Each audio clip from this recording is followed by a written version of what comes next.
Everyone, thanks a lot for joining us again on our new Epic Adventure webinar.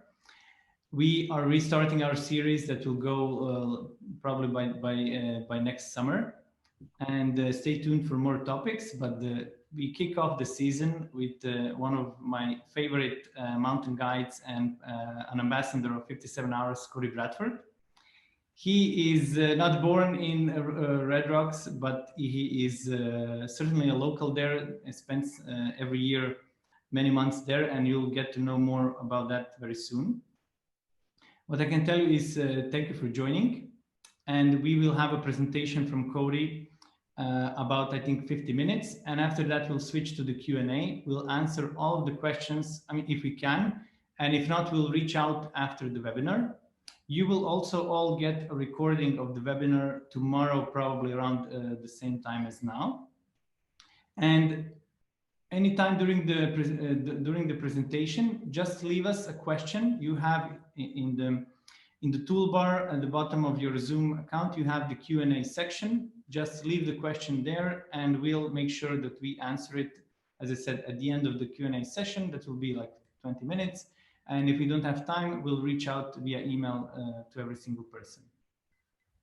And it's great to start the announcement because we passed 100, so I can pass the torch to you, Cody. So Cody, the stage is yours. Take us into this magnificent world of climbing in Red Rock, Nevada. Well, thank you for that introduction, Parisa. And first, I just want to thank all of you all at 57 Hours for one, just caring about bringing on certified guides and caring about standards, and also really helping me put together this presentation and helping us showcase these places both responsibly and with vigor, because I'm extremely excited to share this, and I have been for months now. So thanks for everyone on this team here for really making this possible. I want to give you all a shout out. And then I want to welcome all of you all.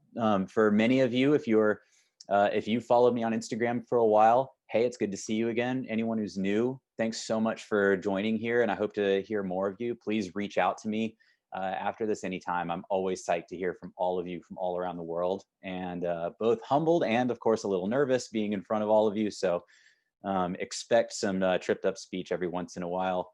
I'll try to keep my ums, you knows, and other fillers to a minimum. And really, I want to welcome you all to Red Rock from afar. Whether you're here in the desert, you've been to Red Rock before, or you haven't. Our hope here, and my hope specifically, is that you walk away from this webinar feeling almost like you've lived here and been coming here for years.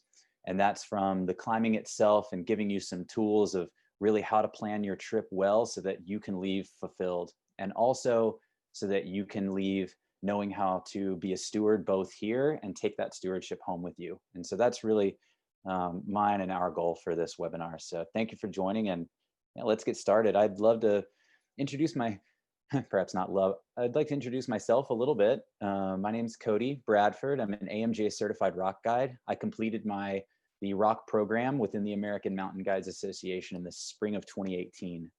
I've been guiding and instructing in the outdoor world in general since 2009, and I received my single pitch instructor certification from the AMGA at Seneca Rock in 2012. And that was really when my professional guiding started. And I have been coming to Red Rock since 2012, and I am here every shoulder season, the golden time to be in Red Rock. So in the US and the Southwest specifically, Red Rock tends to be one of the only areas that's very comfortable to climb in around October, November, March, April are some heightened months for temperatures to be perfect. And I climb here 100+ days a year, both personally and guiding with you all, and helping to share this place with all of you. And I'm psyched to do it. So I actually began climbing in North Carolina, in Western North Carolina. So if anyone is from there, or has been there, you know areas like Shiprock, Looking Glass, Table Rock, Hawksbill, Laurel Knob. Those are the areas that I grew up familiar with. And I kind of come from that lineage of more traditional ethic, a little bit more run out at times, a little bit heavier barrier to entry depending on the areas you're going to. And so needless to say, when I started coming to the Western US, I was extremely psyched to be able to experience just new styles and feel comfortable in things like, oh, you can protect anywhere you want. So the first time I showed up in Red Rock was in 2012. It was around October. It was still quite warm. And I did not know that Las Vegas had climbing. And I had actually never thought about Las Vegas beyond what most people think of Las Vegas. And I was blown away when I first drove into Red Rock and saw that opening shot that you all saw at the beginning of this presentation. And I was blown away by the diversity and the styles and just how simple it seemed that you could just bump from one crag to another and experience 10 different styles of climbing, crack, face, slab to traditional to sport, all in the span of just a couple hundred yards. And this is actually me here on my AMGA aspirant exam during the movement portion on the Fox, a beautiful 10D that goes from tips to off with and protects really similar to an Indian Creek style climb. It looks like even Indian Creek sandstone, that Wingate sandstone, but it is not. And so again, just to cover in this, what we're going to go through here is just, again, that diversity that Red Rock can offer. Go over some of what I selfishly deem my classics and routes that I'm really excited about, give some stories about those. We're of course going to talk about epinephrine, and not just my story on epinephrine, but hopefully these stories will translate to you being able to have some better beta to time your ascent, to understand it from the ground up, so that way you don't epic on epinephrine. Getting around in logistics, being able to properly plan for these trips and understand some of the rules and regulations about the area. And also by becoming, importantly, a steward of this place so that you can walk away feeling like this is your home too, and taking care of it as if it was your home. And then finally, we'll go into y'all's questions, which I'm super psyched to hear since we have such a worldwide audience. Great, Cody. So, That's there. Yeah. So I'm psyched, y'all. This is great. So diversity in styles of the areas. And of course, we will discuss the crowds. I think that's on everyone's mind, but I want everyone to remember that we are the crowds as well. So all of us here are part of this location, and remember that other people are looking at you like you're the crowds as well. So hopefully we can discuss some areas that we can disperse our impacts, and also plan a little bit better when you arrive. And so first, just, well, what is Red Rock geologically? So this is one of my favorite pictures. It really showcases Red Rock at a pretty interesting time. So this was taken in an early March day and overlooking the Spring Mountains here, which is kind of the classic skyline of Red Rock. You can really see the colors here that's offered. You can also see the diversity of weather. It goes from sunny to shady very quickly, depending on what canyons you're looking at. From right to left here, we have Bridge Mountain, Mescalito, Juniper Peak, Rainbow Wall, the Rainbow Mountain, and Mount Wilson. And that's just a small sliver of the whole mountain range here. You're actually looking at a beachfront property here. That was once a giant sand dune up against a shallow inland sea, which I'm standing in taking this picture. And that's all the limestone crags that are nearby. You can see some cool fossils and whatnot. So it creates, the sandstone here just creates unique climbing. And so what is Red Rock Canyon? Well, Red Rock Canyon is operated by the Bureau of Land Management, which is a subsidiary in the Department of Interior, which includes the National Park Service, the Bureau of Indian Affairs, and such. It is not to be confused with the Forest Service, which is a United States Department of Agriculture. So the BLM is, this area, the BLM, Red Rock, is only 17 miles from the Las Vegas Strip. So despite how the remote feeling you can get, you're always close to a major metropolitan area. In fact, the joke is that you don't need to bring a headlamp sometimes at night. Please bring a headlamp because the lights of the Vegas Strip sometimes can show you the way down. The National Conservation Area designation of Red Rock is unique in the BLM in that it is a specifically protected class of area. So normally when you're on BLM land, you can pretty much drive on just about any road that even looks remotely like as if a tertiary road. So the National Conservation Area ensures that people drive in designated places only, and it's a lot more heavily protected. And the sandstone here is the Aztec Sandstone. And it really does give us quality climbing, which we'll go over in a little bit. And just a brief overview here of where Red Rock is in the country. So here in the southwestern US, kind of smack dab right in the Mojave Desert, just west of Las Vegas. Great thing about this area is that a lot of people will come here for conferences and whatnot, and it's really quick, being only a few miles from the Strip, to be able to drive up here for a day and then go back to your conference, or to come here for vacation and stay a long time. And we're going to go over all of those logistics, by the way.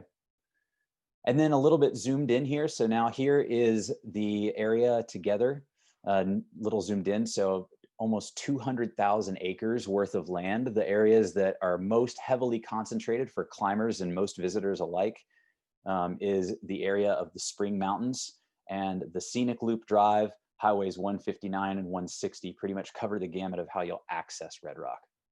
Most people begin from Charleston Boulevard, and specifically the Albertsons parking lot here is often full of climbers, mountain bikers, runners, everyone from all stripes. People fuel up here and drive in. The campground is down here, just on the left side of the road as you're driving in. We'll cover that. The Calico Basin is the fee-free area that is free to go to. However, parking does fill up fast on holiday weekends and whatnot, so bear that in mind. And that's Red Springs. It's a beautiful marshy area with lots of cottonwoods. Then we have the Loop Road itself. Again, we're going to cover that the logistics of the Loop Road, but it's a 13-mile one-way designated scenic drive. And this is where we'll access most trailheads that we'll talk about, with the exception of one, maybe two. And then, of course, other areas that are accessed outside of the Loop Road, anything from Mount Wilson and south is accessed via 159 and 160. Well, so what about this Aztec Sandstone that's so unique? Well, I love this picture. This is a guest of mine that in an area called Ranch Hands that is often just used by guides here, not because there's any kind of significant climbing, but because it is so easy to just drop a rope down from some anchors and get in some cool warm-up pitches. This actually, however, is a 10+ route that pulls through this just wonderful patina. So you can see here that the Aztec Sandstone is covered in splotched layers of different colors, and that's all just varying degrees of iron in the rock. And so that red is rust. The iron also sometimes creates this black varnish, this patina, which really gives Red Rock this unique feel, almost like gym holds that you can see here. It can also look like this, layered bricks almost. This is one of the upper pitches of Armatron, a route that we'll discuss later. And it is just this wild facade of patina. And it can also look anything in between this. It can be a mixture of this slicker, deep coated varnish and the more broken, stickier version of the varnish, all up the gamut. Oftentimes it'll also form these not so common, but also usable for plausible protection here is the iron balls that form often in the white rock, but sometimes even in that deep, dark patina on routes like Lotta Balls. This is on a route called Group Therapy on one of the upper pitches. You're kind of run out after pulling some chimney moves, and a partner of mine, I was following up the pitch, decided to sling these knobs, and they are of varying degrees of quality. However, these I was pretty excited about. Generally, the bigger they are, the bigger their base, the stronger they are. And of course, Red Rock also even has the ability to form splitter cracks. Now, often you're climbing the cracks, but you're protecting the cracks, but you're climbing the face. This is a route called Straight Shooter. My friend Eli here is right in the upper crux of these moves. And it's just this beautiful, thin splitter crack reminiscent of Indian Creek, protects extremely well. And this is on the Straight Shooter wall in Pine Creek. Just a wonderful route. And so when you're arriving to Red Rock for the first time, I often will point people to maybe go around and visit the Calico Hills of Red Rock. So the Calico Hills are a subsidiary area of the Spring Mountains, not necessarily related. They are the same sandstone, however, they form slightly differently. They're kind of known for their lumpy formations. This is at the first pullout along the Loop Road that you hike to, just below an area called the Hamlet. And you can see that it can be kind of difficult to get around. It's hard to tell just how big this area is. But a lot of times I'll tell people to visit here, go get the feel for the Aztec Sandstone, go pull on some patina. This is where the heaviest concentration of sport climbing is in all of Red Rock. Over here in the Calico Hills was actually some of the first or some of the last bit of climbing that was really developed in Red Rock's golden era from the 90s to the 2000s, where most people looked at Calico Hills as a place that was just chossy and not worth the time. But actually, it's become one of the most popular areas for climbers in all of Red Rock. Now, that being said, of course, you want to believe that your experience is going to be like this out here. This is an area called the Hamlet, like I was just mentioning earlier, and a wonderful picture zoomed in, but you're not always going to be alone at these places. Oftentimes the Hamlet, zoomed out a little bit, will look like this on any given holiday weekend or weekend for that matter, and sometimes a little less often weekdays during peak season. Now, of course, this is okay. We're all sharing and whatnot. We are in COVID times, however, so remember that. But oftentimes Red Rock can look like this. So being ready to share our ropes and share the climbs, being ready to say that, okay, we're each just going to get a lap and go off is something to take into consideration. So my hope here is that we can go over some areas that and some tactics to not only avoid crowds, but also spread yourselves out as well. So in general, when you're arriving to Red Rock, there's a couple ways that we can spread ourselves out a bit more and avoid crowds. One is to walk very far, and that's what you can do at an area here like Sunny and Steep. Although this can be a popular crag, it is in the Calico Basin area, specifically the Craft Mountain area. It's a beautiful, juggy, steep area, as it says. It's also sunny, making it a great winter destination. And there is plentiful climbing in this entire canyon to really get you away from the crowds. And there is a bit of more moderate climbing here as well. However, this is kind of a steep area where you can go to, because of course, the harder the climbing, generally speaking, the less crowds you're going to see as well. So this is the one of the walking far variations. Another alternative is to go to a bit more obscure crags. So this is Knapman Crag, also in Calico Basin, up around the Cowlick Crag area. And this is a route a good friend of mine, Tracy Martin, actually put up called Mad Mission. And this is a 511 route, modestly bolted. And this wall has generally started sprouting a few more bolts. So Knapman Crag, along with Ranch Hands, also Dickey's Cliff, are all starting to sprout more routes, which is pretty much wonderful. The base is really nice and rocky, so you don't have to trample any soil or anything. And these are good alternatives. The J Wall is just below the Hamlet that I mentioned earlier. And while it's being visited a bit more, it certainly is, you can be amongst the crowds and still have great climbing accessible just beneath you there, kind of amongst the crowds. So this is the J Wall route itself on 512.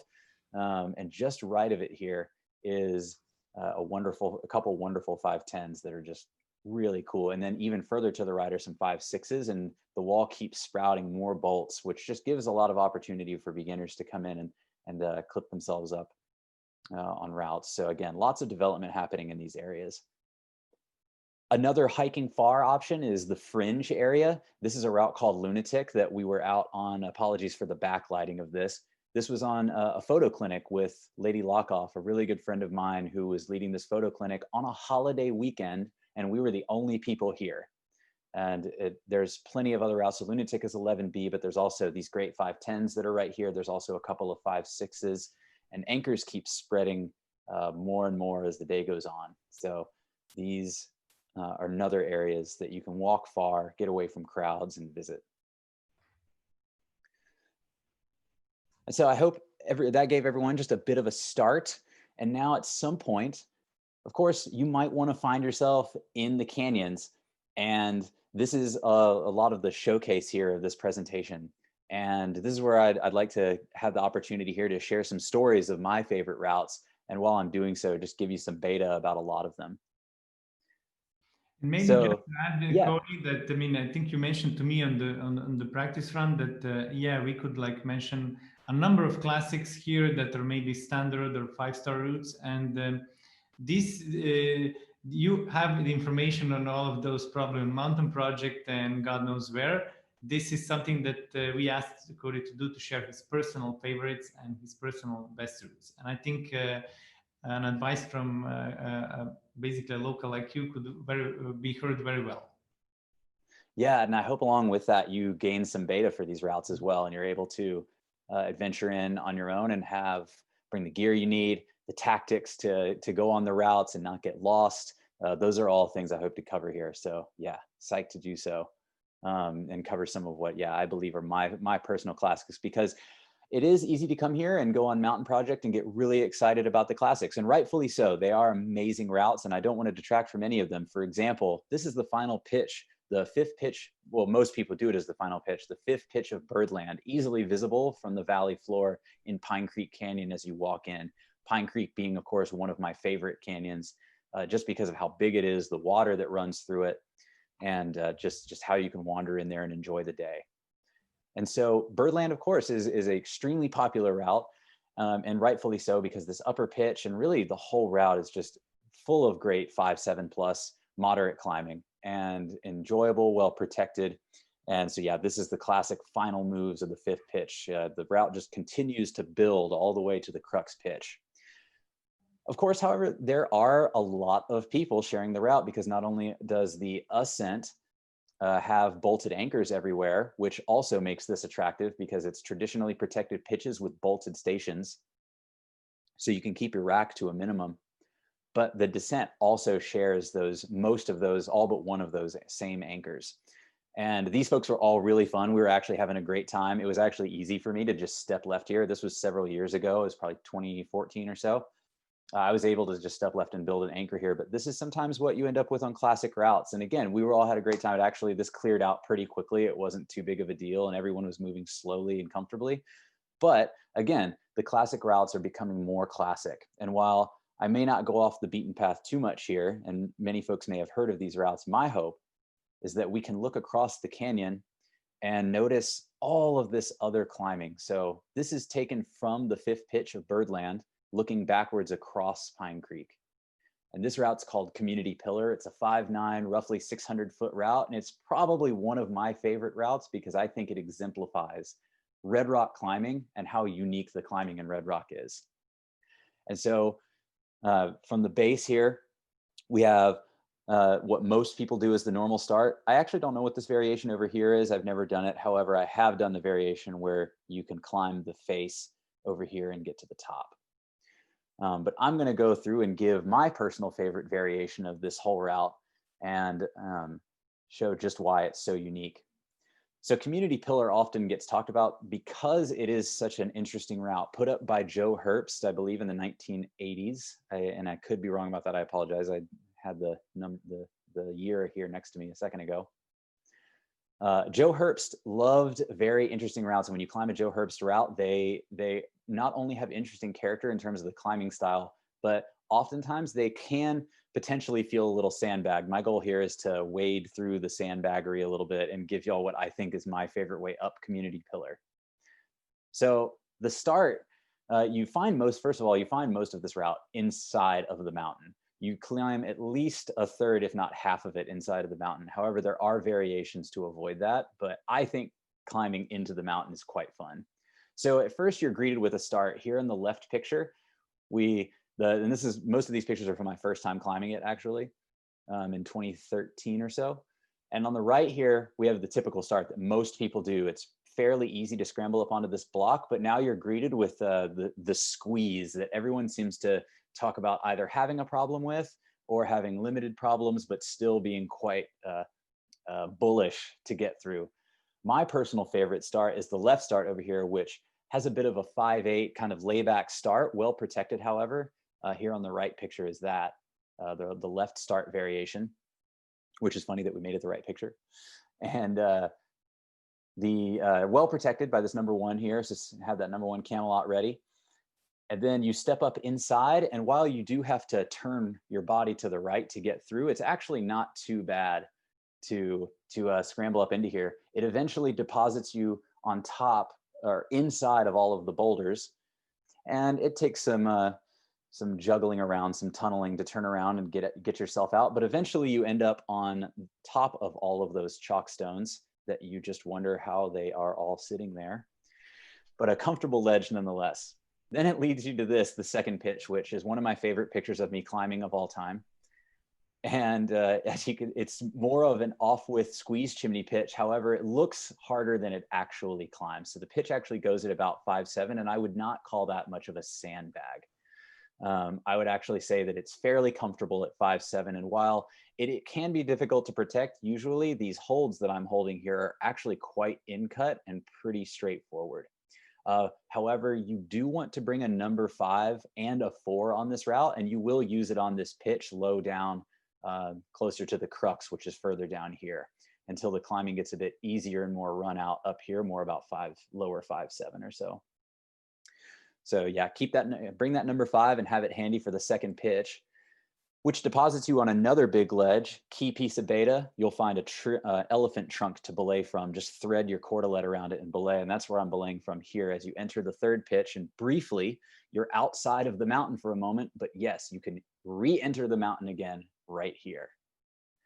Save a 0.75 for up high in the crack, because just up high in the crack, which I wish I had known, there you get a nice 0.75, and you can just dive straight in and do more of a 5/8 squeeze, well protected and secure. However, it feels a little bit airy because the ground drops away beneath your feet. I've in recent years actually preferred to step left out onto this big buttress after you place the 0.75 and a crack up here, which should be obvious. And if you step left onto the face, it's like 5/6 patina climbing, unprotected but quite secure on pretty decent rock. This was actually a screenshot from a video I have coming up my favorite pitch, which is the fourth pitch variation. Now, many people will discuss the original route, which actually goes inside the mountain yet again at about a 5/8 grade, but mostly unprotectable. And you know, folks in the chat, if you've climbed it recently with the brand new Black Diamond number 8s, then perhaps those protect now, but until recent years, you really couldn't protect those moves, and it's very grunty, to say the least, and hard to protect. However, just to the left is this beautiful 5/9 mixture of hand crack and in-cut crimps, and it's dead vertical, almost overhanging in places. So pretty sustained 5/9 climbing, but very reasonable. It takes a lot of 0.5s and 0.75s, so have those at the ready and double up on those, I recommend. Also, this belay is actually extremely comfortable. I'm actually even just sitting here on this ledge, and that belay is actually a number 4 and a number 5. So save your number 4 and number 5 for the top and have doubles 0.75, 0.5, and even some number 1s ready for that pitch. But just such a beautiful exposed pitch. And yeah, one of my favorite pitches in Red Rock. And you guessed it, now we're back inside of the mountain again, because after making a couple of moves on a cross between an easy 5/6 chimney and some face climbing on some patina, well protected, you end up inside of the mountain yet again, looking straight up to the ceiling, wondering how the heck do I actually climb? So after making some difficult moves off the ground, a little tricky to protect, but you are on a good ledge, so no reason to clip the anchor or anything, but just be careful. You wouldn't want to pop off and sprain your ankle where you are. It would actually be impossible to fall out of the chimney at this point. I usually come off belay almost entirely in here. You climb up and you're greeted with a crack, and you're kind of stemming off of this back wall. And the whole time you're getting closer and closer. You think you're going to exit out over here, but this blanks out and there's nothing. So you're climbing closer and closer to this roof, wondering like, what the heck am I going to do when I get there? Save your number 5 for the top, plug your number 5 in and slide it up the crack, because you're actually about to exit through this hole right here. And I actually can't remember, I apologize if it's this hole or this hole, but at this point you can take your backpack off, throw it through the hole. Don't worry, there's a huge ledge up there. Take your backpack off, throw it through the hole. This is not what I did the first time I climbed it. I got stuck inside of the hole with my backpack on and had to awkwardly down climb and hang from a pull-up position, which was just frustrating and kind of spooky. Now that's a real local advice, you know, throw your backpack exactly. And believe me. Yeah, take the backpack off and just throw it through the hole. And now you can actually belay from inside from a mixture. What I usually do is you're in a big giant open room, and I apologize, I don't have the video from that big open room. It actually has a giant attic window that overlooks the hole outside. And in this big room, it's fairly easy to use your rope to wrap one of the boulders, and you can use an elevator. And if you're on my Instagram, you can find how to make an elevator. But save a number 4, because you can shove a number 4 up into the roof, and it's extremely comfortable to just sit and belay your partner off the anchor while they come up, and you can take really great pictures of them coming up. Which I think we took that one down. Oh no. Which is okay. It's a great, that's just a cool area. And so this is actually from the summit. You're only 1 pitch away at that point. Fairly easy scrambling, climbers left out of the attic room. So head climbers left out of the attic room onto some pretty straightforward 5-4 slabs to the summit. And then at that point, you're only a couple of steps away from the actual true top. And then just look right here. This is kind of slightly looking climbers right into this gully down here on the left. And then this is, looking out into the rest of the canyon. And here's the summit of Mescalito over here. So just turn right and start picking your way down into another squeeze chimney. And you can actually comfortably off belay make your way down to the rappel stations, where you can either descend Chocolate Corner with 2 ropes, or you can use a single 70 to get yourself down a little bit dirtier descent across on the other side of the gully. So that's Community Pillar, one of my personal favorites. If I'm getting a little wordy here, I apologize here, because we're actually going to move on to another classic route, but this one's a bit shorter. So if you're looking for a shorter day, perhaps you only have a short morning or afternoon you're able to get out. One of my favorite routes, and I'm giving this secret away a little bit, so I apologize to both of myself, but I do love Pollock's Pillar. It's located just over here on this deep varnished wall on Mescalito. It's a short 3-pitch route that stands on top of this pillar up here, and is a wonderful right-facing corner climb with bolted anchors that allows you to get some cool 5-7 plus climbing in, really similar to Birdland. It is in the shade almost all day, so be prepared for that, but it's good for those hot days in Red Rock. So this is a couple pitches up. You can see one of my guests down here hanging from the first pitch anchor. And the first pitch and the second pitch aren't too much different. The crux for most people being this middle section right here. So save yourself some finger-sized gear here, but very featured, surprisingly, even though it looks steep. It is very steep, and the varnish can be slick in places. However, the 5-7 grade is pretty spot on, and it leads you into this just beautiful corner climbing. And then eventually you can top out on the pillar. Piece of beta to know is that there is controversy whether or not a 70-meter rope will work for the first rappel.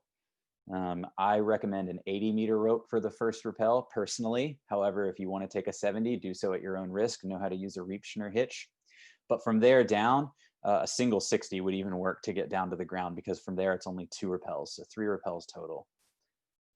And yeah, this is some more climbing from just actually the neighboring route to the right, which is the upper section of the first pitch of Y2K. And the varnish is about the same, and it's fairly similar to the upper section of when you pull out onto the left arête of Pollock's Pillar, really similar climbing. But Y2K is a 5-10 just to the right, which is also a great pairing for this route. However, you do need 2 ropes to get off the first pitch. It is very long. So Pollock's Pillar is great, and also another classic link up that I really like. Ignore this red over here. We're going to discuss this link up over here. A guest of mine actually sent this to me and was wondering what this is, so I ended up redrawing the topo over here, because we had, Cody, they had thought when we had done this. What's that? First time showed me, I thought that you somehow linked those two, and I was like confused, like, how do you link those two? They seem a bit far away. Those are miles apart. And so it is difficult though. These are actually helpful for when you're walking in. So I prefer to approach this. What we're going to discuss here is Meister Z to Armatron. Meister, I've actually seen it spelled M-Y-S-T-E-R. So apologize for my misspelling there. Thanks, autocorrect. But Meister Z is a wonderful route up Jackrabbit Buttress, this beautiful white arcing expansive rock, all the way up to the brownstone wall, which eventually summits Juniper Peak. There's other routes up there like Requiem for a Tadpole and Sweet Thin, which also go at the 5-9 grades, which are also great link ups for any crowds. To approach this, I recommend approaching from Oak Creek Canyon. as opposed from that parking lot, as opposed to Pine Creek, because you can actually walk flat across the desert. It is about 0.1 or 0.2 miles longer. However, it is completely flat, as opposed to Pine Creek, where you are descending into Pine Creek and then going up out of Pine Creek and going around Magic Mountain. I find it going around Magic Mountain here. I realized I was just pointing to the screen. But from Oak Creek, you can almost draw a straight line straight to Jackrabbit Buttress. And so this is located in Juniper Canyon, again, summiting Juniper Peak. We begin on Meister Z. It is a little bit tricky to find, but it's in this little gully separated by a giant boulder that you can see down here. You approach from just down here. You can actually see the approach trail just above the gully here. And you enter up through here, do some bushwhacking, and end up at the base. Straightforward 5/7 pitch, cool little chimney move here. I actually find myself out on the face most of the time. The first time I did it, I squeezed up the chimney without really any great gear. However, if you go out here onto the left face and pull a roof move, you can actually sling a good chicken head, really big fat chicken head with a sling. And you can pull some really airy, exposed, more 5/8 moves right there. And then you end up in this chimney, which is kind of funny to build a belay, but this is where I preferred to build the belay. It just seemed like the natural place. From there, you make another pitch up to a gigantic ledge where you can either scramble up, come off belay entirely, or belay yourself up a 5/3, pretty straightforward, non-exposed slab up to the base of the, depending on how you break it up, the third or fourth pitch of the route, which goes up this really cool corner. This is where you get a great view of Cloud Tower, which is this pillar right here. We have Crimson Chrysalis, another popular route, going right up the center. And then the actual namesake route, Cloud Tower, going up just to the right. One of the best 511, the hardest 511D, I'm pretty convinced it's 12A pitches. So you get a great view of Juniper Canyon. Eventually you wind up on below the brownstone wall after a few just scrambly pitches. It's pretty, Meister Z can be pretty straightforward. You just keep heading more or less climbers right and straight up the entire time, following the height of the buttress.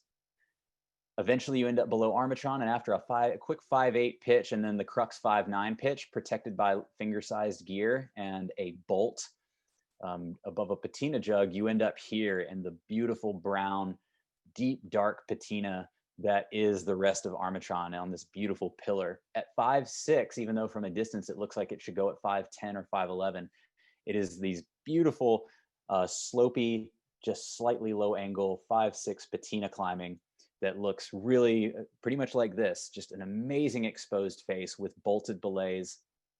It takes a variety of gear. You can get away with a single rack if you're feeling bold. However, I usually take a double rack from 0.3 to, or excuse me, a single rack 0.3 to 3 with doubles from 0.5 to 2. That usually gets me through these long pitches.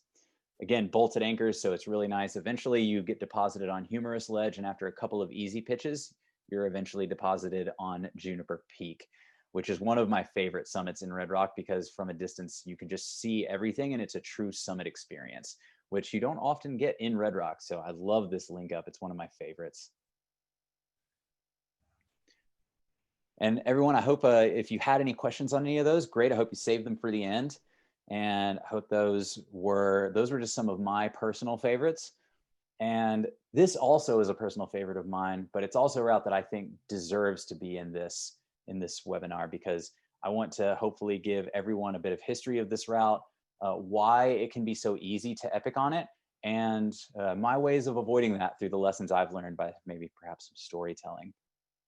So epinephrine is a 5/9, anywhere from to the true summit is more about 2,000 feet, but roughly 1,600 feet of sustained 5/9 climbing, from chimneys to in-cut crimps on a face, and anywhere from, if it's been done, I'm sure, in as few as 9 pitches, it's been done in as many as 18 pitches, I'm sure. Generally, I float around somewhere around the 13 pitch range. It really just depends on the time of year and who I'm climbing with, and we'll get to that. And so epinephrine is on Black Velvet Peak, located in Black Velvet Canyon, accessed outside of the loop.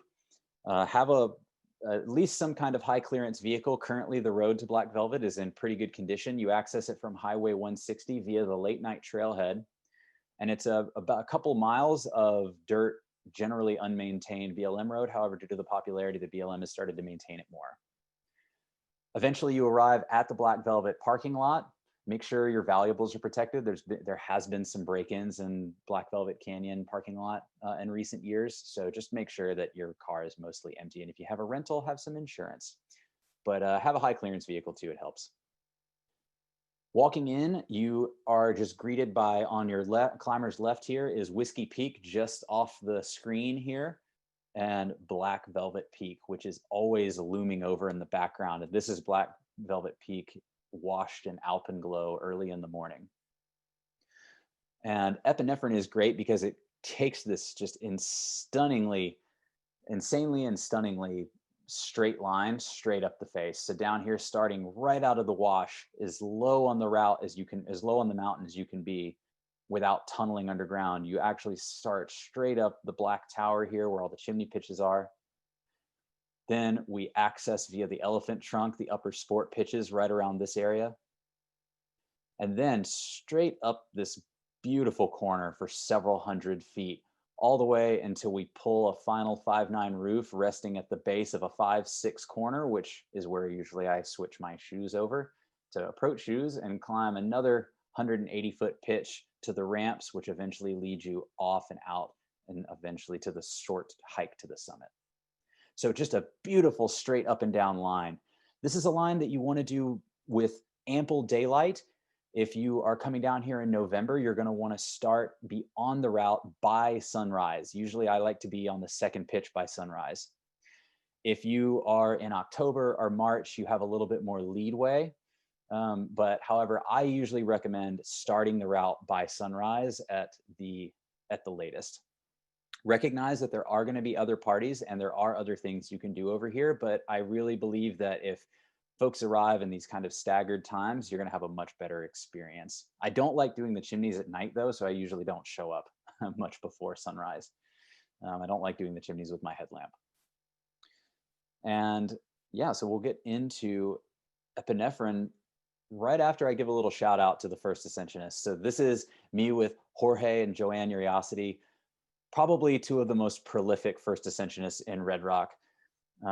Jorge is a PhD scholar from Chile and teaches, at least did teach for a while. I believe he's retired now at UNLV, and alongside Joanne, who is also I do believe works at UNLV and is still putting up routes everywhere in Red Rock. And if you climb a Uriosity route, much like a Joe Herbst route, you truly get the flavor of what their vision for this place was. And I just want to put a big thanks out to these individuals who we owe so much of our climbing to. Routes like epinephrine, routes like Armatron, routes like Levitation 29, and just so many others. So huge shout out to these folks. Epinephrine really embodies their character of what they saw Red Rock being.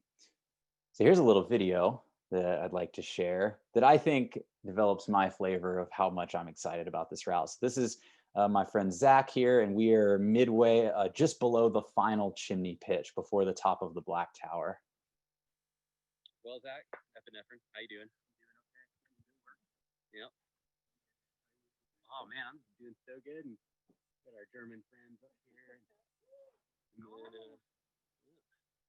One more to the top of the Black Tower. 9 o'clock. Dang, dang. Just great. So you can see there that that's kind of the character of epinephrine. It's these belays are often, at least in the chimneys, are outside of the chimney, which will come in handy here in a little bit when I talk about hauling packs. They are really steep Bombay chimneys. However, most people think they're going to be chimneying a lot, and that's what I want to get into now. So the first time I climbed epinephrine, I wanted to mock guide it. So I was in a party of 3. I highly recommend not doing the party of 3 as your first time on epinephrine. Hauling 2 ropes as the leader, which is, by the way, what you'd want to do so that both followers can climb at the same time on a route this big, is just a lot to deal with. So the gear that I highly recommend bringing on here, we'll get into the rack, but is just a single 60 meter rope and a rappel line that is around 6 to 7 millimeter, because not only can you rappel with it, you can also use it to haul your packs. So as you exit, there's two ways to exit the creek bed on epinephrine. We can climb a 5/8 direct pitch that's bolted, that's kind of thin. However, you're going to be doing a lot of that anyway higher on the route. So I prefer to go climbers right to the ramp and do some 5/4 moves, traversing slowly over to the base of the next pitch to start out. And that can be quickly done. And you can even give your partner a belay right off your harness up to this nice ledge below the first 5/7 pitch. After a steep 170 foot or so 5/7 pitch, it deposits you into the base of a little fake chimney that you think you're going to climb, but actually you end up climbing out onto the face. And then from there, you're able to step to the face to here, the base of the first chimney. So at this point, you've done a 5/4 pitch, a 5/7 pitch, and a short 5/8 pitch all the way to the base of this first chimney, which you can actually see is less of a chimney than you think. So stepping off of the belay after I've deposited my packs down here, again, you'll see that I'm carrying my pack here on my first time on epinephrine. We'll discuss that in a bit. After depositing your packs here, we start up, and instead of chimneying, mostly we're face climbing actually. And I typically stand up here, get my first bit of gear in, and you can step around these flakes. And actually you're mostly crack climbing in a hand crack and pulling on patina holds at this point. In fact, you do that all the way up to the base of the main chimney here where you step around. And this is actually where you enter the chimney proper. Now, the first time I went up here, I started to get sucked right over here. However, that's a 5/12 route, and you will find that out quite quickly because you shouldn't be following bolts at this point. There are some bolts on this face. So stepping around this buttress, we end up into here.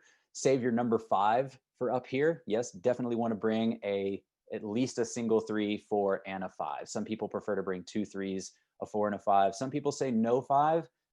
I recommend if it's your first time on epinephrine, bringing the 5, especially if you haven't done a lot of chimneys. So as you step left into this chimney, what most folks also don't know is that in the back of the chimney is actually a hand crack. So I don't even start chimneying, which is protected by 2s and 3s. I don't even start chimneying until I'm mostly at the top of the pitch, at which point the chimney narrows to a very small, just your knees are very much bent. The shorter you are there, the less difficult it is, but save a number 4 because after the hand crack in the back turns to number 4, which is bigger than fists for me, you can turn and start chimneying up with your back on the buttress and your feet on the right wall. And now you can step up to the belay. And at that point, your follower is also protected from a swing potential. And again, the belays are out away from the chimney, so it's quite nice. So conveniently enough, you're mostly climbing a hand crack on that pitch. Leading us to the second pitch, the second true chimney pitch. And here you can see that I'm hauling my pack between my legs. This was taken by my wonderful partner, which on this first time doing epinephrine with a party of 3. I'm also hauling my pack. I will never haul my pack again in this way. I'm not going to go into the sheer details of hauling a pack, but follow me on my Instagram. Hopefully in the next 2 weeks, I'm actually going to get a tech tip about hauling packs on chimney pitches like this from the belays. So nowadays I leave my pack on the belays and haul with a second rope that's clear from all the protection and everything. That's my preferred way. And that's what I would recommend y'all practice and do at home before tackling epinephrine, because I climb much faster when there's nothing between my legs. Another detail here, when you get into the chimneys, I highly recommend that you move everything from the back of your harness to the front of your harness, because shortly after this picture was taken, I lost my belay device, I lost my gloves, and I lost a locking carabiner, all of which was returned to me by the wonderful, I believe they were Swiss, a couple coming up behind us who easily passed us, moving much faster than us. So move everything to the front, lock your carabiners, and your number 2s here can be used readily. Save a number 5 for this middle section. However, up higher is what I believe is the true crux of epinephrine. So here's a little bit better view of the second, and what I think is the second crux chimney pitch. So stepping off the belay, we pretty much immediately start chimneying. This individual is keeping his feet over here on the left wall. However, I tend to keep my feet on the right wall and my back against the left. The reason being is because I can then sit on this tooth of rock here that's protected by a number 2 right in here. Sling that number 2 long so that way your rope doesn't push the number 2 into the crack. After a number 5 and maybe even a number 4 in this area, you can kind of switch that up. You can also save your number 5 for up here. You step up, plug a number 3, and you're greeted with an opportunity. You can either exit the chimney entirely and leave your protection behind and pull some 5-9 chimney moves that are a lot easier. However, they're a little bit harder to exit on the jugs, which deposit you on this ledge up here. Or you can dive in, which is personally what I tend to do, even though that may be a little masochistic, into the off with. Save yourself a 0.5 or a 0.75 for a horizontal up here. The rock quality isn't great, but you can do the off with move on top rope if you plan it out right. So I save a number 3 and a 0.75 and a 0.5 for this upper section. At that point, you're on a ledge, and then it's just a couple of layback moves and a finger crack to get you up to that big, beautiful ledge that you saw in that first video. And again, really easy to haul packs here because it's just this clean face. After that, you have one 5/8 pitch left. It's a 5/8 chimney pitch. Many people still that it's 5/9, but I love that pitch because it has 2 bolts on it and it's quite secure. I actually turn around and put my back to the mountainside and keep my knees on the left wall, and it's very featured, and it's perfect for my foot to my knee to be a perfect just knee bar the whole way up. Kind of wrecks your knees, so definitely wear pants and clothes you don't care about. Maybe even bring some knee pads for that pitch. But that pitch deposits you on the black tower. And the black tower, there's a couple ways you can look at the black tower. You can either arrive like this, which me and a good friend of mine here, Wes Calkins, amazing guide in the Front Range, Colorado, and a hilarious dude to climb with. This shows his personality perfectly, I think. You either want to arrive looking like this, or you may arrive looking like this, like, again, my first time climbing epinephrine, where I wasn't very psyched. And I think this just puts it pretty well. I was frustrated. I was taking forever. I believe it was probably 2 o'clock at this point this picture was taken, and clouds were starting to roll in, both emotionally and literally. Keep in mind here, this is the elephant trunk in the background. What you want to be able to do is arrive at the black tower. If you're in November or climbing close to the solstice, ideally you want to arrive on the black tower anytime between 10 and noon. That's starting to push it a little bit in November to arrive at noon. So ideally here, Zach and I arrived on this particular ascent at about 10:15. And so we were able to just sit for almost 20 minutes, just taking in everything. We actually watched climbers on the black velvet wall here. People were yelling at us, psyched for us, or they were yelling that they were sorry for us. I'm not sure. I love epinephrine. So I hope they were psyched. And so, yeah, arriving at the top of the black tower at any time later than 1 and any time of the year is a little bit risky. So just know from here, you can rappel with a single 70, although I recommend 2 ropes to get you down a little bit faster and 3 or 4 rappels back to the ground, because you still have the rest of the route to go. So from the black tower, which you can see below down here, it's a very long pitch up these ramps up to the top of the elephant's trunk. And I do recommend going all the way to the top of the elephant's trunk, especially if you're just a party of 2 with a single rope out. At this point, you've stashed the second rope in your backpack. You're all fueled up now. It shouldn't be any later than anywhere between 10 and noon. And at the top of the elephant's trunk, you're greeted with this beautiful steep face that you're going to be climbing for another 500 feet. And it's pretty sustained 5/9 in-cut crimps, but pretty secure most of the time. What I highly recommend is that from the top of the elephant's trunk, you link the next 2 pitches, which will deposit you at a less than ideal stance. Then you climb the next 2 pitches individually, which are the big, massive corner that you saw in the first picture. And then at that point, you're at the base of the final 5/9 pitch on this pretty decent ledge. And after that, you're deposited at the base. After pulling a 5/9 roof, you're deposited at the base of the final 5/6 corner. Where there you will notice that that is where the bolts entirely run out. Yeah, epinephrine is bolted all the way up until that point. So know that if you are going to climb the final 5/9 pitch, from there you are going to the summit no matter what, unless you want to leave gear. Bear in mind for that final belay, I would recommend saving some hand-sized gear for that final belay, maybe even a 0.5. And then from there, 156 pitch, which is usually where I change my shoes over, deposits you at the base of the ramps. Many people get confused at the base of the ramps and want to go straight towards the head wall or even left into the gully on the left. You want to go climbers right. No matter what, you're presented with a lot of different ramp options. They will all eventually funnel you to this point right here in the center of the screen. no matter what. So don't get too worried if you wind up at the base of the head wall. Don't get too worried if you get stuck right. You're going to eventually wind up on this ledge system, which only offers you one way to go. It's a pretty obvious beaten down trail to the final ramp to the finish tree, which is a big giant spruce tree just up above on the final ledge here. And you do want to protect this. A lot of people will solo this. I just want everyone to bear in mind that you're going to be tired by the time you're here. Save, just keep a single rack out and save some 0.5s, a number 2, a number 1 for this final traverse, because this is 2,000 feet straight down to the valley floor below. Arriving at the finish tree, and also recently this has sprouted. The Las Vegas Police Department, who is responsible for the search and rescue team, has left this rescue cache with descriptions of the descent, with food, water, and blankets, with what is in this cache, and some other emergency supplies. Now, I've done epinephrine enough where I generally pass here with some extra supplies, so I usually drop off a bar, and sometimes I've even brought a Gatorade up and just donated it to the cache box. Please don't take anything from it unless you really feel like you need it.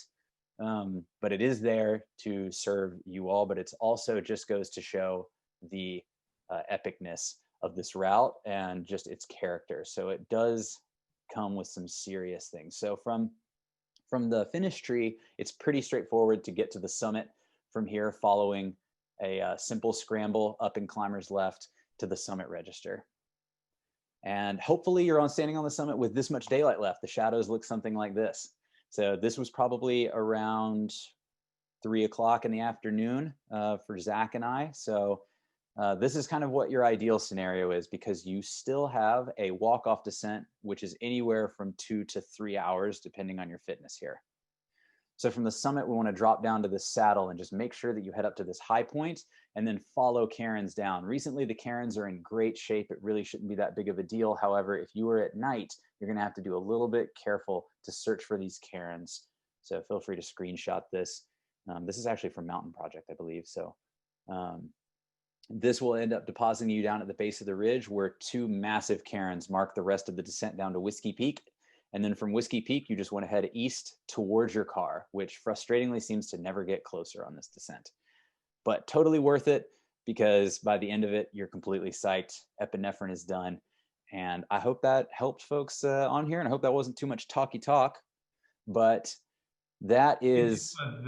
This was really great. I mean, it was a true climber story with a lot of useful advices. And I'm glad you showed us the image of the rescue box at the top of the epinephrine. I think it should serve as a reminder to be prepared and know what you're doing, and also not to be afraid to bail out as well. I mean, there is always another day and there is always another opportunity to come back. So that's right. We are moving to the last part of the webinar. We'll talk about getting around, like the camping ground, logistics, maybe a bit of gear. And after that, I hope that everyone stays as well. We'll have the most important message, I would say, of the day is how to climb like a local, not only as a climber, but as a steward of the land. So let's carry on. And we are in a bit of an overtime, but that seems to be like always the case with the good webinar stories like this one. So let's go through these last 2, and then we have around a dozen questions. I think we have time to answer them all for sure. Awesome, Episə. Well, thank you so much. Apologies everyone for going a little long here. So as you're planning ahead and preparing to come, you might want to figure out where you want to stay. There's plenty of Airbnbs. You are in Las Vegas, so remember that. However, the campground, the climber campground, is located on Moenkopi Road, as I showed in the beginning there. So $20 regular, $10 walk-in. Please don't camp in your car. Everyone knows about it, and they will check. And $60 for a group site. My friends and I love going and getting a group site every Thanksgiving, having a big Thanksgiving gathering, making the turkey. So you can reserve those up to 6 months in advance.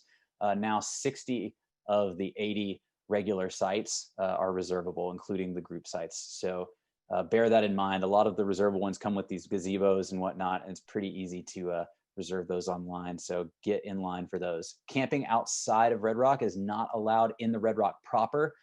However, there is plentiful public land on the other side of the Spring Mountains around Lovell Canyon. The Southern Nevada Climbers Coalition also has a bit about camping on their website around. Mount Charleston also has beautiful camping not that far away.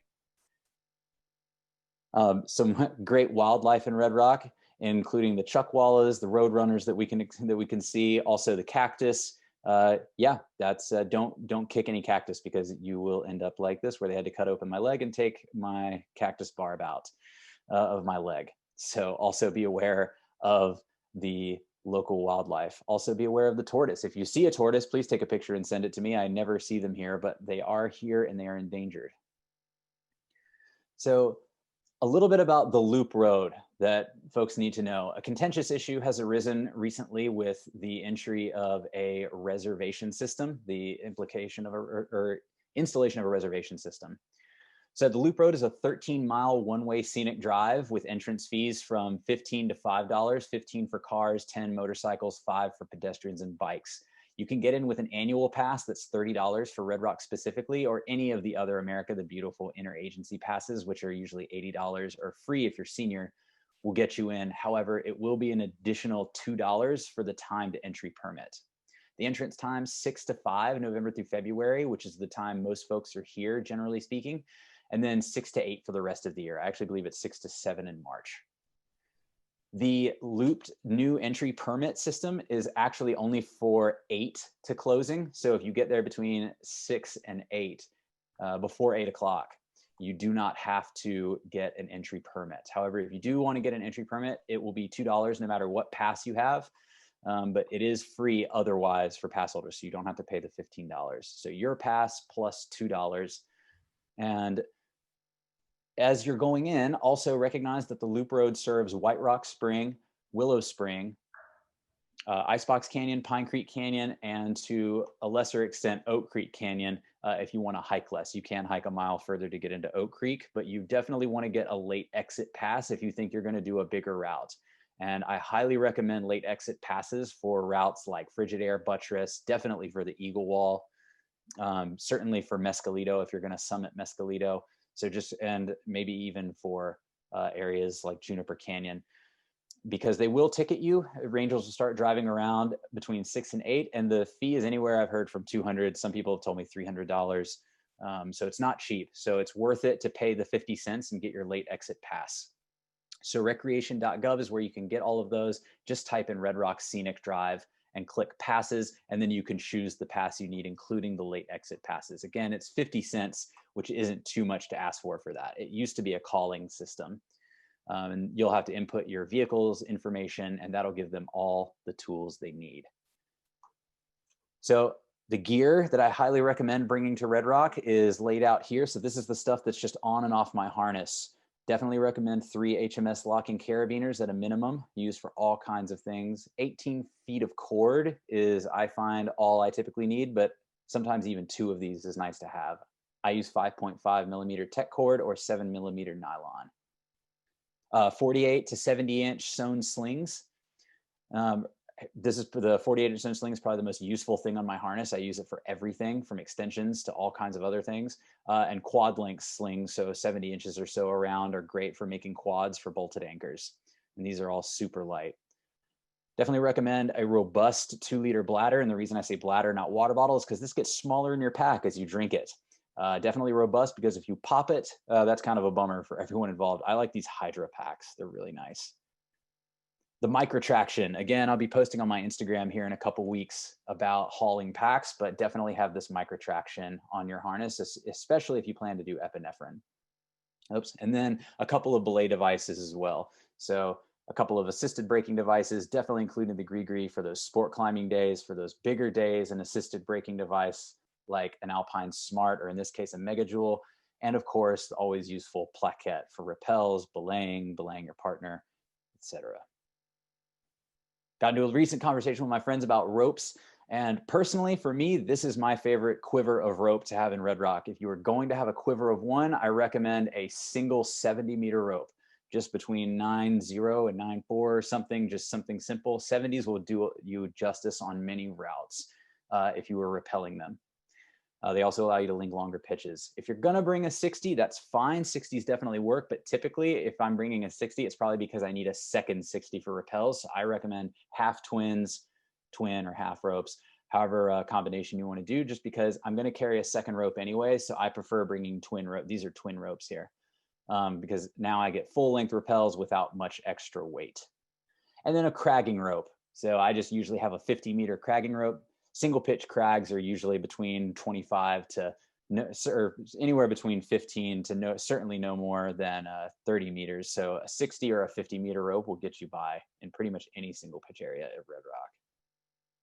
And then finally here, the rack. So cams, BD 0.1 to 5 with doubles around at least 0.4 to 2 is probably my most consistent, because the smaller gear you have, remember this is sandstone, the rock's quite soft. Again, continuing with robust, a robust nut tool that's not going to break on you. Stoppers, anything from BD size 4 to 13 is usually good for me. Definitely have a 4 and a 5. I would say the 4 is the most useful tool on my harness. I use the 4 on tons and tons of routes. So the ultralight 4 is definitely worth your money if you're coming to Red Rock, and maybe even a number 5. Rack of 12 draws and a rack of 12 alpine draws will pretty much get you through just about anything. And y'all, we're getting close to the end here, so thank you so much for sticking around. And I hope so far you've enjoyed it. But I think one of the most important things to me about being a local is that I want to make this place my home, and I have over the years. And something I've been working on personally is being better about going to other places and treating those areas as my home. And so I really want to emphasize this becoming a local by also being a steward of the place you're going to. And I want to give you some steps here of what I think really creates a great local. And so to be a local here is to do things like carrying a trash bag everywhere you go. My friend Irene, Lady Lockoff on Instagram, does this great where she goes around weekly sometimes and picks up dog poop bags and everything. So do well to carry a trash bag in your backpack and use it on the hike out, pick up the dog poop, and then go dispose of it properly at a gas station or somewhere. Please don't dump it in people's personal trash bins, but go dispose of it properly and be a person that does that. Donate to the Southern Nevada Climbers Coalition. Shout out to them. And because they are the folks that are the hub of information for climbers in this area. And we'll go over that more here in a second. But donate to any local climbers organization anywhere you go. Plan ahead, easy to say, maybe harder to do. Hopefully this webinar has given you a bit better of a plan. So if you are driving the loop road and you pass your entrance then to your trailhead, you can't just turn around and go back, and that can create a problem for everyone. That means more driving, that means more wandering on trails as you're rushing. So please stay on trails. Make sure you have a plan A through F. If it does look crowded, do go somewhere else, especially in COVID times. Always have a mask in your backpack. There's no reason that we need to crowd areas. If you're going to go to the Black Corridor in the second pullout, that's a really enclosed area. Or if you're going to go to the Hamlet, which is much more open, perhaps you can get away without. However, just have that on as a courtesy, and remember that we are in COVID times. And really seek areas that are not crowded and stay on trails as you do it. Don't wander the braided trails. Wet sandstone. Well, easy to say, most folks will know it's on the Mountain Project homepage. It's certainly in every guidebook. But what does that actually mean? Well, if you see it raining, and I know that we can do a lot of mental gymnastics about wet sandstone, but if it looks like it's raining, really the best thing to do to avoid arguing, to really avoid arguing even with yourself and the people you're climbing with, I would recommend avoiding any area that doesn't get any sun, such as the shady canyons, for up to 3 days. But generally, if it's sun exposed, wind exposed, it could be only a day or two. In heavy, heavy rains, I've waited as much as 5 days. There's amazing limestone options in and around. Check out Mesquite, which is only 2 hours away. Great limestone climbing up there. The Mormon Mountains has amazing climbing. Rainbow Canyon is just an incredible spot up in Caliente. There's lots and lots of options. Joshua Tree is only a few hours away. And finally, educate yourself, but also educate others as well. So what I recommend everyone do from here on out, and if there's one thing I could give is that, and what I'm trying to do more myself, is that when I go to a new area, I'm going to donate, even if it's only $5, which is a latte, I'm going to donate to the local climbing steward organization. Here in Red Rock, we have the Southern Nevada Climbers Coalition, which works closely with the Access Fund, the American Alpine Club. They are responsible for most of the rebolting efforts. And all of that money goes towards rebolting It goes towards graffiti cleanup, and it really brings the climbers together in a local community. So visit whatever area you're going to, visit their site, click on local ethics, see what's going on, see if there's anything you can volunteer while you're there. And I know that's easy to say, but I really think if we all made this a practice, not only would our communities be well funded, well taken care of, but it would also just be a gesture of goodwill that we show to everyone. The genie is indeed out of the bottle with our places, and we need to remember that as we act local and think global here. So as we can proliferate these climbing ethics, I really believe that's going to help. That's going to help with our crowded areas become better, and climbers can have the chance now to be at the head of that forefront. So please, everyone, plan ahead well, plan properly, and donate if you can, and volunteer if you can't donate, or do both. So thanks, everybody. I had a great time expressing myself to y'all. I apologize if I'm a bit wordy. I hope that that was engaging for many of you. I hope I didn't lose too many of you, and I hope that y'all have some questions for me. So yeah, I'm psyched. Yeah, and I have to say that we are still at I think around 100 people, so that's great. Like most of the people stayed to the end, and thanks a lot for conveying this message on how to be a better steward for the land and how to help the local communities. We have. I also have to say to Rory Smith, telling us that a lot of rebolting efforts are done by like locals who are paying for bolts out of their pockets. I believe definitely true. Probably one of them as well.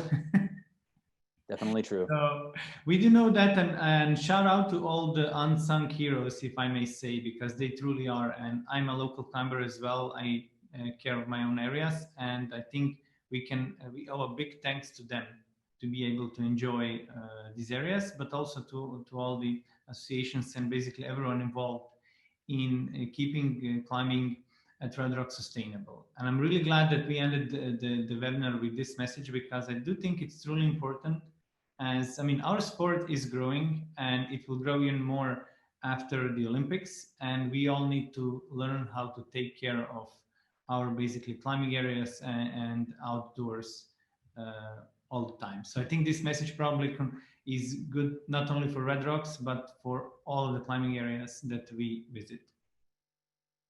Thanks, Barry Seb. Agreed. And thanks y'all again for hearing that out. And I hope that continues to spread forward. Yeah. And do we have, oh yes, do you have some questions from the gallery? Oh boy. Okay. Some questions. We'll answer them. Before we go into questions, I want to say we had a few people asking about the recording. So yes, the recording will be available to you all. You'll get an email, a follow-up email tomorrow with the recording. Also, if you want to plan your climbing, if you want to climb with Cody in Red Rocks, if you're there in November, or you plan on March and April trip, we'll reach out with that as well. You'll be able to get Cody on the phone and book a trip with him if that's what you want. If you go without a guide, make sure you know what you're doing and you're well prepared. We do have to say that. That's the most important message. And let's go to the questions. So a few that we have is that actually let's answer about the camping ground. So we have a question from Jeff Stone, and he says, if you're camping at the campground, is there internet access for late exit passes, or you have to plan all of that ahead? How does that work?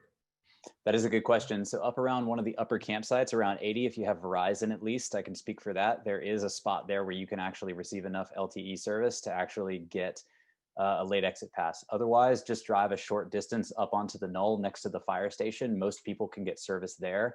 And if you still can't get service there, you do need to drive close to the Albertsons to get some cell phone service.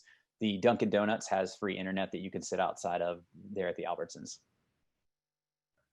And that's around like campsite 80 or so, I believe, has some LTE up there. That's my beta for the campground. All right, so hopefully we answered that one. Another one from Jim is there any other place other than Level Canyon where you can camp in a Sprinter? I think we addressed that a little bit, but maybe you can just expand on that. Sure. So Level Canyon is up and over. It's a little bit distant from for most people, but it is the closest. that is actually legal, where you're not in town parking at one of the 24-hour lots, which just be careful if you do that, because understand that even though it is 24 hours, you're legally allowed to be there. If you're sleeping in your car, that's where they draw the line typically. So if you have a van, you can get away with it. However, I recommend if you see other vans, do not park there. I specifically ask that no one park in the Albertsons parking lot where everyone meets up, because that parking lot is already contentious enough as it is. And I'd like that to still remain the access area for a lot of people to meet. So another area that you can camp is up at Mount Charleston. And there is also a wildlife refuge before Mount Charleston, the Desert Wildlife Refuge, that is also free for camping. And those are beautiful spots, although they are a little bit further away. That is a tough issue in Vegas, is the camping situation, because the more people show up, rightfully so, they do need to start limiting where people are parking to camp. Great, Cody. Thanks a lot. Jim, again, hopefully we answered it. If not, if you need to know more, ask us again. We had actually two similar questions from Yang Zheng and Wei Wei about the guidebooks. And we had a kind gentleman, like, what guidebook would you recommend? I do have to say that we had a kind gentleman answer that he recommends Red Rock's A Climber's Guide 2. Is that your choice, or do you have any other books you would recommend to people too, as a guidebook if they're for the best routes? That's the most current guidebook that's going to give you the biggest overlay of information. And while I know that there are some critiques of all of the guidebooks, and that one as well, generally speaking, I do find that that is the most up-to-date so far.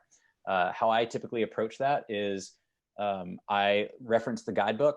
I also reference Mountain Project, less so because Mountain Project often is they skip over a lot of things, but read through the comments and gain as much about those routes as you possibly can, even by asking some folks of your friends who have done it. So that's, yeah, Red Rock, A Climber's Guide, Jerry Handren is good. Also, if you're just going there to top rope or something, Jason Martin has Fun Climbs and Top Ropes in Red Rock. That's another good little short book that just shows those routes as well.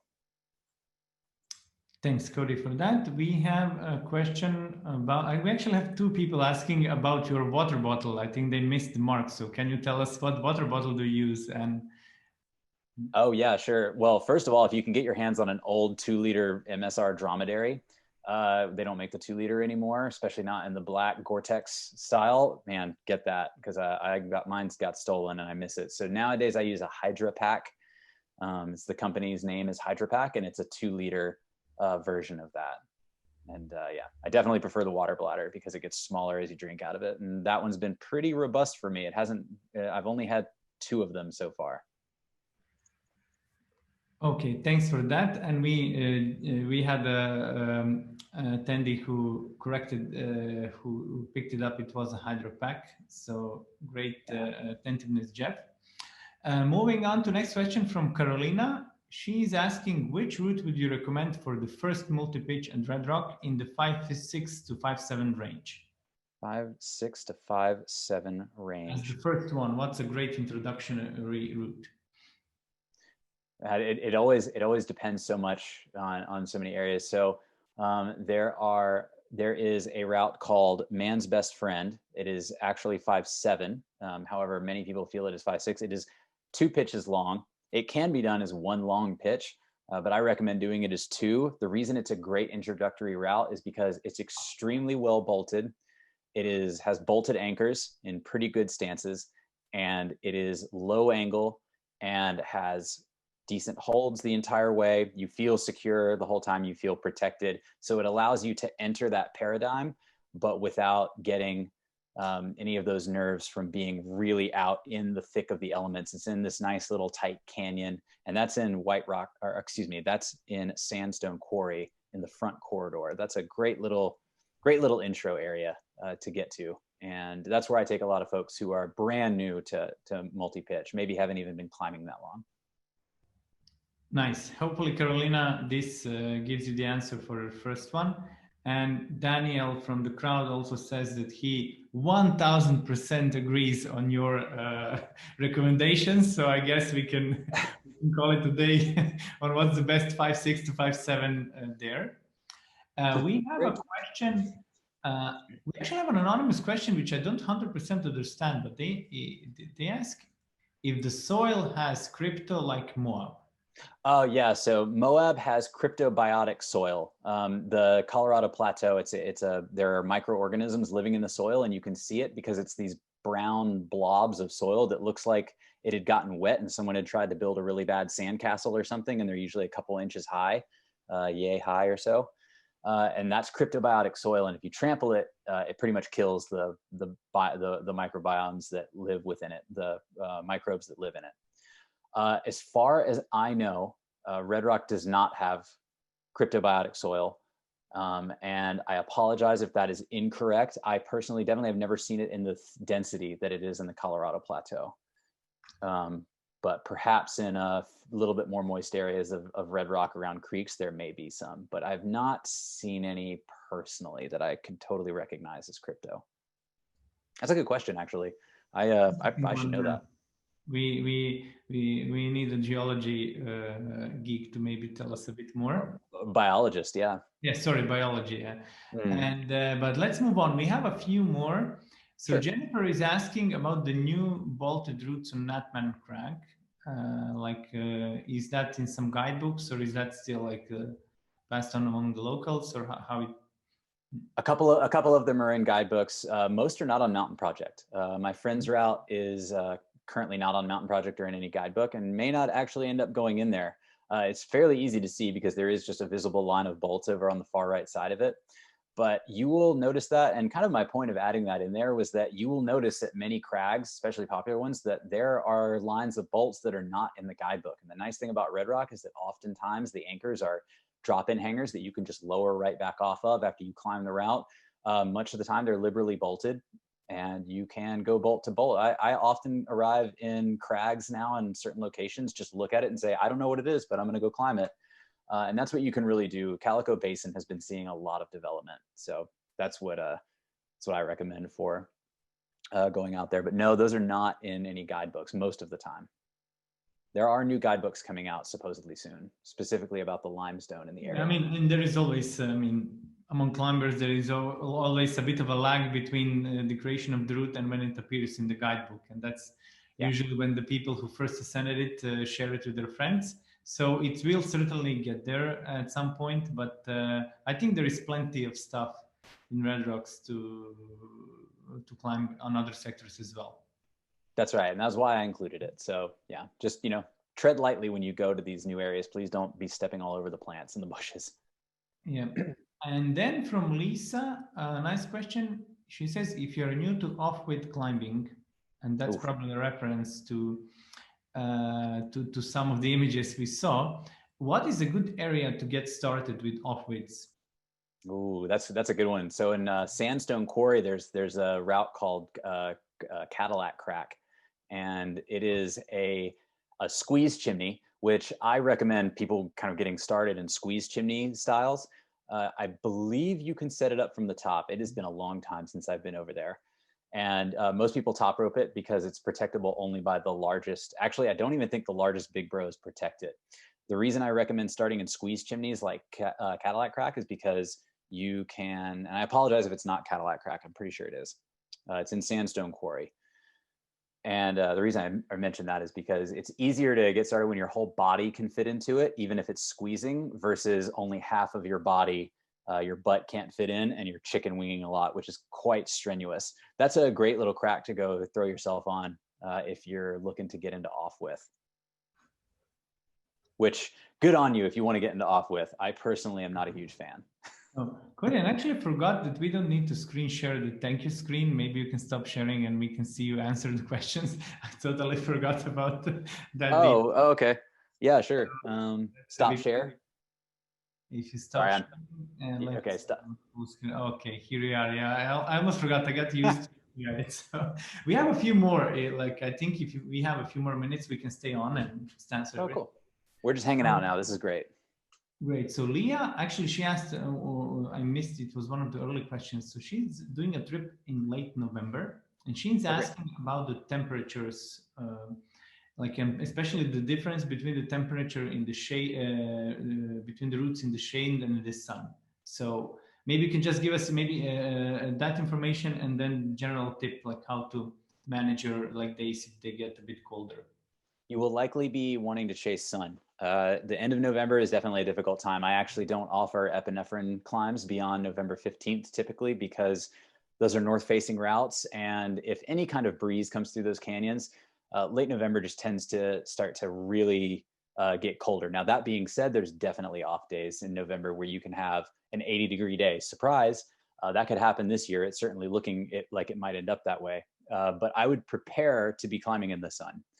And if you are going to climb in the shade, perhaps understand which direction it faces, whether it's east facing and receives morning sun or west facing and receives afternoon sun, but you probably want sun at least at some point. Routes like Frigid Air Buttress, which do get a little bit of sun, have that name for a good reason. Yeah, so be wary of that, but in general, it's still it can be quite pleasant. I don't want to make it sound like it's a nightmare up there or anything. Definitely not. I've climbed in the shade plenty of times, and even December and January, and it's fine. But on the whole, I would say that's average. Yeah, maybe you need to tough it out a little bit, but nothing too scary, right? Or too uncomfortable. Yeah, generally speaking. But yeah, if it's that's actually a good point. When you look up the weather, I would recommend using NOAA, so weather.gov. Here in the US is probably the best way to get weather. Of course, there are other weather apps. I bet people in the comments can say like other great ones, but generally speaking, I use NOAA and look for Blue Diamond. Don't research Las Vegas, because you will end up with much warmer temperatures than you will actually experience. Blue Diamond is the town right up against Red Rock, and so you'll get much more accurate depiction of what you're climbing. Perfect. That's a good tip. I know I should have added it in the webinar. I forgot about those little details. But we are here, so like who stayed will know, and who will watch the webinar will know as well. Yeah, great. I have two more. If more doesn't come in, we actually had when the Q&A started, we had a bunch of questions coming in. So okay. Daniel is asking. He is asking how would you suggest to prepare or for train for different rock styles that you encounter? Because, for instance, he doesn't have sandstone. He said that there is no sandstone at his area at all. So the rock is very, very different. And I can say from my experience, like I used to climb in limestone, and then when I came to granite of Yosemite, I was like, whoa, this is like so different. So how would you prepare, like in his case for sandstone and red rock, if you never climbed on sandstone, and you can't? It's simply not accessible and not near your home. Well, it's tricky, right? So if I were to tell someone, well, what is granite like? Well, it depends on what kind of granite are you climbing. You're going to climb traditional style granite. So the Valley, for example, I would offer to someone, well, go climb a lot of traditional style routes where you're going to be doing a lot of crack climbing in awkward positions and whatnot. Granite tends to form these nice, long, big arching crack systems. And that's going to be the style that you're looking for. Lots of smearing with your feet. And relying on friction. Sandstone is often formed steeper, and this is going to depend on what area you're going to. I can't offer too much. So in Red Rock, go to your climbing gym, because Red Rock climbs very similar. Climbs very sporty. Even crack climbs, you'll find yourself protecting the crack, but climbing the in-cut patina holds on the face just to the left and to the right of the crack, or above and below. So going to the gym is really helpful if you're going to come to Red Rock. The Red River Gorge in Kentucky is sandstone as well, but a totally different style. Some people say it's the biggest holds you'll ever fall off of. That's a great area that you can train at the gym, and it feels totally comfortable. Now, if you're going to Indian Creek and climbing splitters, that's going to be harder. That's going to be harder to get used to, because that style of crack climbing in sandstone, where you have nothing but the crack to use, that's difficult to train. You just kind of got to go there. Cool. And I think Carrie left. She didn't ask a question, but I have to read her comment that she left to us. So she says, "Thank you, Cody. In Epiþř, the stoke level is very high." Oh, sweet. Good. We achieved our goals with that. We have again, two more, because the new question popped in. Sure. Let's try to answer everything. I mean, we did for an hour and a half. Let's stay a few more minutes. So Rosa is asking, she'll be visiting and climbing full-time in December. And she's asking, what's the best way to link up with new climbing partners in your experience, like gym, social media groups, organized outings, something else? And before you answer your part, I can pitch in a bit for you. Like you can always hire a guide if you don't have other options, and that's what 57 Hours advocates for. If you are new to the area, if you're maybe trying to do something that's a bit of a bigger challenge for you, guides like Cody can certainly make the day better. They can show you maybe your new limits that you can take and use on your own. So that's a bit of a advertising for you, Cody. But give give us your other answers on how to cook up the best with people on a place like Red Rock. Well, thanks, Perry. So yeah, certainly, and I'm happy to climb with folks, but I understand that that financially folks want to save money on it, and if so, then I do. And while I'm going to give an answer that frustratingly might involve spending some money, I do think it is a little bit easier. So partners, yeah, that's difficult. Finding partners is not easy, and I think it's constantly a battle. And so if you're going to find anonymous partners, then I would recommend finding them from somewhere where perhaps they're pursuing a more educated base of knowledge. And while Mountain Project, that certainly happens, and I don't want to forego their partner finder abilities and other apps like that. I would actually join the American Alpine Club, and on there they have a partner finder.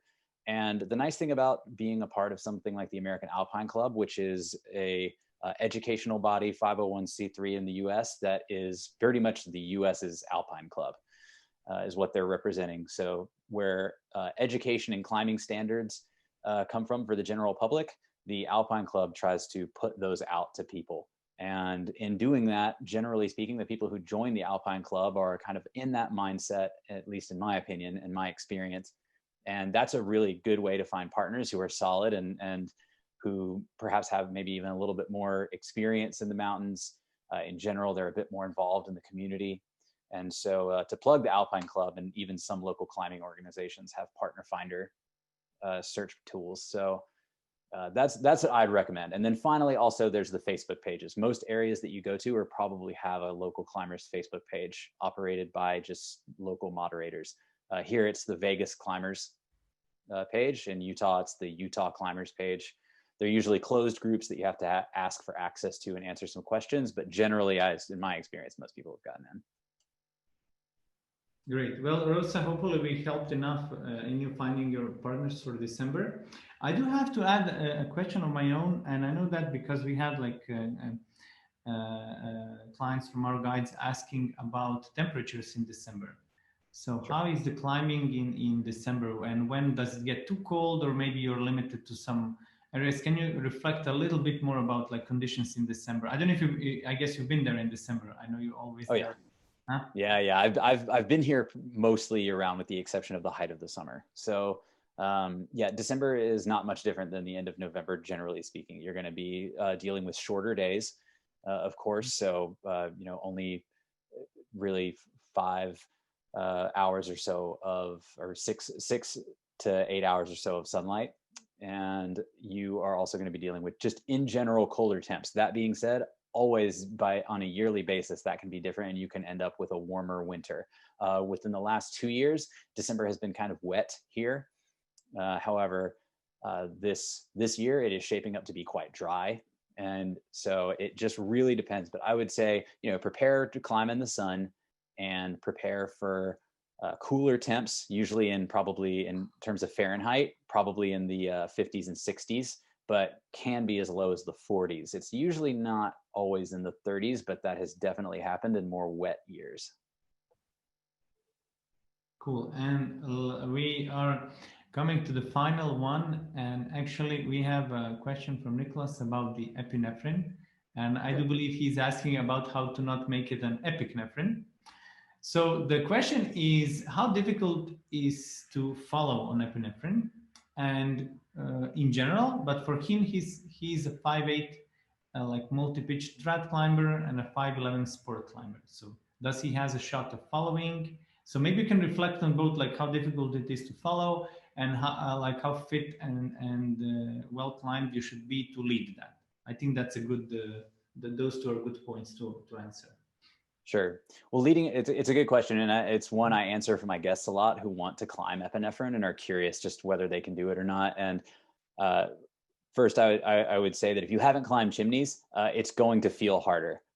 Even though a lot of folks say, oh, you know, in the Yosemite Valley, this would actually only be 5'6" or 5'7". Like, well, that's great, but here it's 5'9", and they can feel kind of burly if you've never climbed a chimney before, a true chimney. So prepare for that.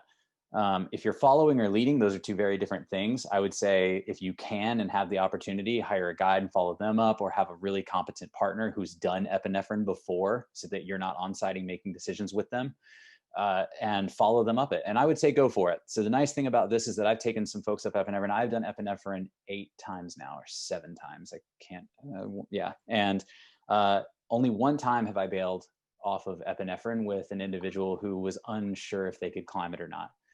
And it isn't that big of a deal to bail off of it. And then you can go do other things on the black velvet wall. So that's the nice thing about epinephrine, is that you don't have to worry about that too much. Again, you want to be on top of the Black Tower sometime around, you know, between 10 and noon. And I would say that epinephrine, lastly, just involves fitness more than it involves your actual real climbing ability. I think you can make your way up epinephrine pretty reasonably if you're a 5'8" climber. What your fitness is, think about going and climbing, you know, 10 pitches at your 10 to 15 pitches at your local crag, you know, 5'9" at your local crag, and then go run 5 miles afterwards. That'll probably be reasonably what it might feel like. So that hopefully that answers, but yeah, if you can, follow that thing. Mm-hmm. Nice. Well, and I guess we mentioned guides enough to have one more question, and I actually think that is a cool ending to this. So some of the people are asking about climbing with you, and then I think it's the name. She is asking about your fee for epinephrine day, but maybe you can tell us, like, generally how like your guiding fees work in Red Rocks. Sure. It depends on the time of year. I rarely do epinephrine past November 15th, just because it starts to get a little too cold, and the days are a little too short, and the our ability to do it in the daylight just starts to fade. So normally it is a $600 fee for epinephrine for a 1-to-1 outing. And in order to keep it at that, sometimes I will go later on epinephrine, later in November or earlier in the year. I won't be offering epinephrine from December through March this time around. I'm going to wait until April. But sometimes I do charge more, just because the amount of daylight we have will be more difficult, and it will also be colder. But in general, 600 is my pretty much always my rate for epinephrine. My rates for everything else just depend a lot on commitment of the day, or whether it's a class versus an objective. Great, Cody. I think we answered all the questions. We had some people drop off in the last few minutes, and most Sure. Thanking us for doing this. And Daniel is also thanking you for the high quality education we put out. And I'm really glad we got that comment, because we really try with 57 hours, and I know Cody does that all the time. We also try to stand behind people who are basically promoting sustainable climbing and being a great local steward. I really want to, again, shout out to 57 Hours. I know that there are many companies around the world that will take just about anyone. And the first time that they called me, they were looking for certified guides who cared. And I trust people who come from, who are on 57 Hours. Encourage y'all to download the app and get it. It's much easier to hire a guide through, generally speaking, and they use credentialed companies who actually have permits for the area, who actually have you covered on insurance. So you know that you're getting like the product you're actually paying for. So yeah, and also they put together these webinars, which someone like me who is terrible at public speaking, they make it easier for me too, and they have a bunch of them. So to plug my friends over here at this awesome company, like, yeah, give them a shout, because they're good people. Well, thanks, Cody, for the words, but the thanks go to you as well. I mean, you did a great show. So thanks a lot. And I think it's about time we are down to around 60 people. So quite, but to all of you 60, like We are, I think now, what, 40 minutes past our normal times. So, Sorry, everybody. but we're happy you stayed. So thank you again. We'll reach out with to all of you with the recording. Also, if you want to climb with Cody, we'll hook you up with him. And hope you have a great time whenever you visit Red Rocks or whatever crags you go to. And Cody, any last word for our for the last attendees? Thank you all very much. You make my time in the mountains and this life I get to live and the friends I get to meet from it all completely worth it. And if it wasn't for y'all, I definitely wouldn't. I probably wouldn't still be even in this organization that I'm part of, but I do it for y'all. And I'm just so happy that I have all of you to call my friends. Those of you who have been watching and those of you who will watch later. Awesome. I think that's an awesome message. So thanks again, Cody. Hopefully we do one more of these sometime soon, because I personally enjoyed it. And from the comments in our chat that are blowing up, everybody enjoyed your tips and images and everything else. Thanks for putting this all together, team. And to everyone, thanks for being here. Thank you. Bye, everyone. Enjoy the rest of your day.